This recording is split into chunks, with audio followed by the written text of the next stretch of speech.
আঙুর দে না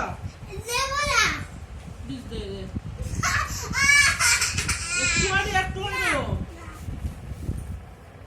বাবা এটা ধুয়ে রেখে দিয়েছে বাটিতে সব আঙুর, 500 আঙুর। তুই একা খেলে হবে না, তুই একা খাবি। দেখ সব আঙুর গুলো শেষ করে ফেলেছে খেয়ে খেয়ে। দে আঙুর দেবে, আঙুর দে, নাহলে আমি আর আনতেই বলবো না আঙুর করে দিল। তুই যদি 500 আঙুর একা খাস তাহলে আমি আর আঙুর আনতে বলবো না। আমি আঙুর আনাবো, লুকিয়ে রেখে দেবো, তোকে আর দেবো না। দেখো ফ্রেন্ড, এই যে বাটির মধ্যে এক গাদার আঙুর দিয়ে রেখে দিয়েছিল, সব শেষ, সব শেষ করে দিয়েছে। আমি এবার তো আঙুর লুকিয়ে রাখবো। দেখ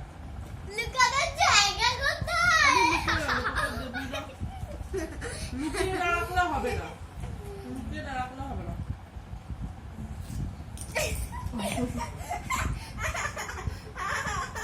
একটা পেয়েছি, কি মিষ্টি আঙুরগুলো।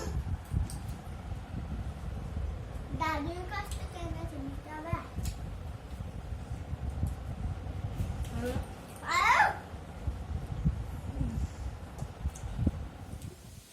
এখানে দেখো ফ্রেন্ড, আমি সন্ধ্যাবেলা এত খিদে পেয়ে গেছিলো, তো কি খাবো, ঘরে কিচ্ছু ছিল না। তো ভাবলাম যে বেসন আছে, পেঁয়াজও আছে, তো ফটাফট আমি পেঁয়াজগুলো কেটে নিয়েছি। আর বেসন দিয়ে দেখো এই এখন এখানে বড়া করছি। তো বেসন পেঁয়াজি, যেটা বলে পেঁয়াজি, তো পেঁয়াজি দিয়ে মুড়ি খেতে এত ভালো লাগে বন্ধুরা, কি বলবো।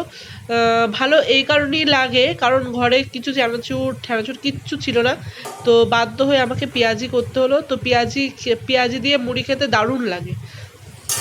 তো একটু খাটনি আছে পেঁয়াজি করা। প্রথমে পেঁয়াজ কাটো, লঙ্কা কাটো, বেসন মাখাও, মানে খুবই খাটনির এই বিষয়টা। তো তাও করলাম, এত খিদে পেয়েছে আর কিছু ভালো একটু কিছু খেতেও ইচ্ছা করছিল। তো খাটনি করতে তো হবেই ভালো কিছু খেতে গেলে, তাই না? তো খাটনি করেই পেঁয়াজিটা বানিয়ে নিলাম, দেখতেই পাচ্ছ। আর আঁচটা দেখো একটু কমিয়ে দিচ্ছি, কারণ বেশি আঁচে না পুড়ে যায় জিনিসটা। তো ফাইনালি আমার পেঁয়াজি রেডি। দেখো নিয়ে চলে এসেছি খাটের উপরে মুড়ি, পেঁয়াজি আর শশা।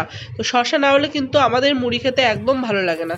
শশাটা এমনই একটা জিনিস যে মুড়ির সাথে তরকারি মুড়ি খেলেও আমাদের শশা লাগে, আর পেঁয়াজি চানাচুর দিয়ে মুড়ি খেলেও আমাদের শশা লাগে। শশাটা যেন মুড়ির সাথে একটা মানে ভীষণ একটা সম্পর্ক শশা আর মুড়ির সাথে। তো এই দেখো আমি একটুখানি পেঁয়াজি নিয়ে নিলাম আর মুড়িও নিয়ে নিলাম আর শশাও খেয়ে নিচ্ছি। দেখো এত টেস্টি লাগলো বন্ধুরা, কি বলবো। আর এখানে দেখো আজকে আমি কোনোদিনও বন্ধুরা আমি শাড়ি পরে ভিডিও বানাই না, তো আজকে হঠাৎ আমার একটুখানি শাড়ি পরার ইচ্ছা হলো, মনে খুব ইচ্ছা জাগলো যে আজকে একটু শাড়ি পরি। আর গরম পড়ে গেছে, খুবই গরম পড়ে গেছে। তো ঠান্ডাকালে একটা হচ্ছে কি যে ঠান্ডা লাগে, শাড়ি পরা যাবে না, এখানের থেকে হাওয়া ঢুকবে, এখান থেকে ঠান্ডা লাগবে। আবার গরমকালে এমন একটা পরিস্থিতি পড়ে যায় যে ব্লাউজ শাড়ি পরলে আবার একটা গরমের মানে শাড়িটা না কোনো ওয়েদারেই ঠিক ম্যাচ খায় না, দেখেছি আমি। আর যাদের অভ্যাস আছে শাড়ি পরা, তাদের ঠান্ডাতেও শাড়ি পরে, গরমকালেও শাড়ি পরে, তাদের কোনোই ব্যাপার না। কিন্তু আমি মানে একদম বিয়ের আগে তো কোনোদিনও শাড়ি পরিও নি, আর বিয়ের পরেও আমি শাড়ি পরি না। আমার বর বারণ করে শাড়ি পরতে, যে শাড়ি পরো না, আর আমারও খুব অসুবিধা হয় শাড়ি পরা। তো আমি বিয়ের পর থেকে নাইটিই পরি, নাইটি আর কুর্তি। তো শাড়ি একদমই বলতে গেলে আমার পরাই হয় না। এই শাড়িটা দেখো কতদিন আগেকার শাড়ি, আর দেখো আমি কত মোটা হয়ে গেছি সেটাই আমি দেখাচ্ছি। দেখো মোটাদের কিন্তু ছাপা শাড়ি কিন্তু খুব ছোট হয়ে যায়, জানো তো এটা। তো মোটাদের ছাপা শাড়ি এত ছোট হয়ে যায় কি বলবো। তো আমি যেহেতু মোটা, তো দেখো ছাপা শাড়িটা কত ছোট লাগছে। আর এগুলো কি বলতো, রোগাদের ছাপা শাড়ি পরলে খুব ভালো লাগে। আর ছাপা শাড়িটা একটু কি বলতো মার্কটার দেওয়া থাকে না, কটনের যেহেতু, তো কটনের বলে না কেমন মোটাদের পরলে না আরও বেশি মোটা লাগে। তো সিল্কের শাড়ি পরলে দেখবে মোটাদের কিন্তু রোগা রোগা লাগে, আর ছাপা শাড়ি পরলে দেখবে মোটা লাগে। তো দেখো এই দেখো আমাকে কত মোটা লাগছে আমাকে শাড়িটা পরে। কিন্তু ছাপা শাড়িটা এত মানে সুন্দর দেখতে, বোটা বোটা বোটা। আর ছাপা শাড়ি কিন্তু ইয়েলো কালার আর রেড কালার কিন্তু বেশি ভালো লাগে ছাপা শাড়ি। হ্যাঁ, তো ফাইনালি দেখো মেয়ে এই যে চা করে নিয়ে চলে এসেছে। চা খাবো এখন, মেয়ে করে দিয়েছে। তো এই যে চা আর এই যে বিস্কুট। তো আজকে তো শাড়ি পরেই চা খাবো, আমি এখন পর্যন্ত খুলিনি। আমি দূর থেকেই ইয়ে করবো।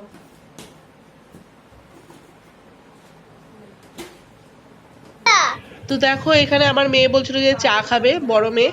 তো আমার বড় মেয়ে এত সুন্দর চা বানায়, সকালে আমি চা বানাই আর বিকেলবেলা আমার বড় মেয়ে চা বানায়। তো দেখো বড় মেয়ে একটু বাইরে যাবে, কি প্রজেক্টের কি কাজ আছে, তো তার জন্য বললো যে আমি তাহলে চাটা বানাই, চাটা খেয়ে তারপরে যাব। তো আমার বড় মেয়ে চলে গেছে প্রজেক্টের কিছু জিনিস আনতে। আর এখানে দেখো র চা। তো আমরা সকাল বিকেল র চাটাই খাই, র চাটাই পছন্দ হয়, কারণ দুধ চা খেলে না প্রচণ্ড অম্বল হয়, আর দুধ চা খেলে তলপেটও খুব ব্যথা করে। জানি না কেন, দুধ চা না একদম বিষ বলতে গেলে। দুধ চা একদম তোমরাও খাবে না কেউ, দুধ চা খুবই ক্ষতিকারক একটা জিনিস। দেখবে তোমরা নিজেরাই খাবে দুধ চা, দেখবে তলপেটে কীরকম মানে ভারী হয়ে যায় আর পেট ব্যথা করে। তো এখানে দেখো আমরা দুবেলাই র চাটা খাই, র চাটাই ভালো লাগে। আর বড় মেয়ে আজকে চাটা খুব সুন্দর বানিয়েছিল। তো এখন আমার ছোটো মেয়েও চলে এসেছে, ছোটো মেয়েকেও এখন র চা দেবো। তো আমি ভয়েস দিচ্ছি। তো ছোটো মেয়ে এখন আমার ভয়েস শেষ হয়ে গেলে এখন টিভি দেখবে, টিভি চালাতে হবে, কারণ টিভিটা বন্ধ আছে। কারণ হচ্ছে টিভির সাউন্ড তো আমার ভয়েসের সাথে চলে আসবে, ওই জন্য আমি টিভি বন্ধ করে রেখেছি। টিভি চালিয়ে আমি ভয়েস দিতে কোনো রকমই পারবো না, জানোই প্রবলেম হয়। তো এখানে দেখো চাটা এত টেস্টি হয়েছে কি বলবো। আর এখানে দেখো শাড়ি পরে আমি চা খাচ্ছি। তো কত মোটা লাগছি দেখো, ছাপা শাড়ি পরে আমি যে শাড়ি পরে চা খাচ্ছি। আর আমি তো শর্ট ভিডিও করতে গেছিলাম, তো শাড়ি পরে আজকে শর্ট ভিডিও করেছি। তো তোমরা পারলে একটু আমার শর্ট ভিডিওগুলো দেখো আর লাইক কমেন্ট করে দিও। আর এই ব্লগ ভিডিওটা তোমরা যারা যারা দেখছো বন্ধুরা, হ্যাঁ তারা অবশ্যই পারলে একটু সাপোর্ট করো আমাকে, ঠিক আছে? অনেক কষ্ট করে আমি ভিডিও বানাই, সংসার সামলে, বাচ্চা সামলে, সব কিছু সামলে আমি ভিডিও বানাই। তো আমি রোজ ভিডিওটা এখন দিতে পারছি না, কারণ সংসারের চাপ অনেকটাই পড়ে গেছে, অনেক কাজ পড়ে গেছে, কারণ তার জন্য আমি রোজ ভিডিওটা দিতে পারছি না, 2-3 দিন পর পর একটা করে ভিডিও দিচ্ছি। তো একটু সাপোর্ট করো বন্ধুরা, তোমাদের সাপোর্টের খুব দরকার, খুব দরকার। মানে কি বলবো, এতটাই দরকার বন্ধুরা, তোমরা মানে বুঝতে পারবে না, কিছুতে আমিও বুঝাতে পারবো না। কারণ সাকসেস যতদিন না হবে ততদিন আমি কিছুই বলতে পারবো না আমার মনের কথা কি আছে। তো প্লিজ সাপোর্ট করো, ঠিক আছে? আর কালকে তো হোলি, আজকে আমি রঙের কিছুই করিনি, রং মাখিনি, রঙের কোনো ভিডিওই আজকে আমি করতে পারিনি। তো কালকে হোলি, কালকেই রঙের ভিডিওগুলো আমি করব, শর্ট ভিডিও, লং ভিডিও সব কালকেই আমি করব। তো তোমরা পরশুদিন দেখতে হবে সেটা। তো দেখো আমার চা খাওয়া হয়ে গেছে, আর রান্নাঘরে চলে এসেছি। দেখো রান্নাঘরে আমার কত বাসন একদম মানে ছড়িয়ে ছিটিয়ে আছে।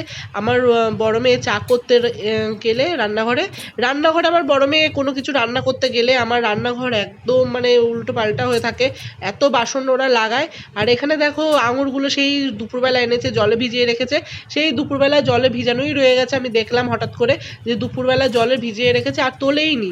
তো আঙুরটা জলে ভেজা থাকলে তো নষ্ট হয়ে যাবে, তাই না? তো তার জন্য দেখো আমি এখানে জল ছাড়িয়ে রাখলাম আঙুরগুলো। আর দেখো টেবিলটা কীরকম নোংরা হয়ে রয়েছে। আমার বড় মেয়ে ছোটো মেয়েরা টেবিলগুলোকে কী করে রেখে দিয়েছে, প্লাস্টিক ছড়িয়ে। তো আমি পরিষ্কার করলাম। তো চলো ফ্রেন্ড এবার। আর এই কালারটা কি সুন্দর লাগছে না? কালারটা বেশ ভালো, টপটা পিঙ্ক কালারটা। আর হাতটাও দেখো সুন্দর, হাতটা ছিল জানতাম না, তারপরে এই যে কানেরটা বার করতে গিয়ে হারটা পেয়েছি। এটা মানে অনেক বছর আগেকার হার, প্রায় 3-4 বছর আগেকার হারটা মানে কানেরটা খুঁজতে গিয়ে পেয়েছি, কানের পাচ্ছিলাম না কোনো কিছু পরার। তো এই কানেরটা খুঁজতে গিয়ে হারটা পেয়েছি। তো ছাদে গিয়ে একটু শর্ট ভিডিও করছিলাম, তার জন্য শাড়িটা পরেছি। রোজ এই একই সিল্কের শাড়ি পরে আর শর্ট ভিডিও বানাতে ভালো লাগে না, তাই জন্য ভাবলাম যে এই যে ছাপা শাড়িটা দেখতে হচ্ছে পরেছি। ছাপা শাড়িটা খুব সুন্দর লাগে আমার কাছে, রেড কালার, ইয়েলো কালারের, ইয়েলো ছাপা শাড়ি দেখবে ইয়েলো আর রেডের মধ্যে যেগুলো আছে সেগুলো খুব ভালো লাগে দেখতে। তো রোগাদের একটু বেশি ভালো লাগে, কারণ আমি মোটাদের অত ভালো লাগে না ছাপা শাড়ি পরলে। মানে ছাপা শাড়ি মোটারা পরলে কি ছাপা শাড়িগুলো ছোট হয়ে যায়, আর রোগাদের পরলে ছোট হয় না, যেরকম আমার ছোট হয়ে গেছে অনেক ছাপা শাড়িটা। তো আমাকেও রোগা হতে হবে ছাপা শাড়ি পরলে, জানি না কি করে রোগা হবো। খাওয়া তো কমতেছে না, আরো বাড়তেছে। যত ভাবি যে মানে রোগা হবো, খাওয়া কমাবো, তত আরো বেশি খিদে বেড়ে যায়, আর তত বেশি খেয়ে নিই। তারপরে ভাবি আগে খেয়ে নিই, তারপরে রোগা হওয়ার কথা ভাববো। আর অনেক মেহনত করতে লাগে রোগা রোগা হলে, সত্যি ব্যায়াম যোগা করতে লাগে, আবার না খেয়ে থাকতে লাগে। বাবা, আর মানুষ বেঁচে থাকতে গেলে কত কষ্ট করতে হয়। তো আমি ভাবি যে খেয়েই মরবো, মানে খাবো, মানে যতটা পারি ততটাই খাবো। একদম খিদেতে ওরকম মরাটা আমি পছন্দ করব না, তাই না? তুই যখন বলছিলিস যে খেয়েই মরবো, ওই রকম ভাবনা চিন্তা আমার নেই যে খেয়ে মরবো। যেটুকুনি খাওয়ার দরকার সেইটুকুনি খাই, বেশি খাই না। তো চলো ফ্রেন্ড, ভিডিওটা এখানেই এন্ড করছি। তো ভিডিওটা ভালো লাগলে অবশ্যই সাবস্ক্রাইব করে পাশে থাকবে, ঠিক আছে? আর বেল আইকনটা প্রেস করে দেবে, তাহলে আমার নতুন ভিডিওগুলো তোমাদের কাছে চলে যাবে। তো ভিডিওটা কেমন লাগছে একটু কমেন্ট করে বলো। কমেন্ট তো আসে না আমার, তাও কমেন্ট করতে বলছি। তো চলো ফ্রেন্ড, কি বলবো, এখন তো ইভিনিং, এখন ইভিনিং আছে, সন্ধ্যাবেলা ভিডিওটা এন্ড করছি। Tata tata. তো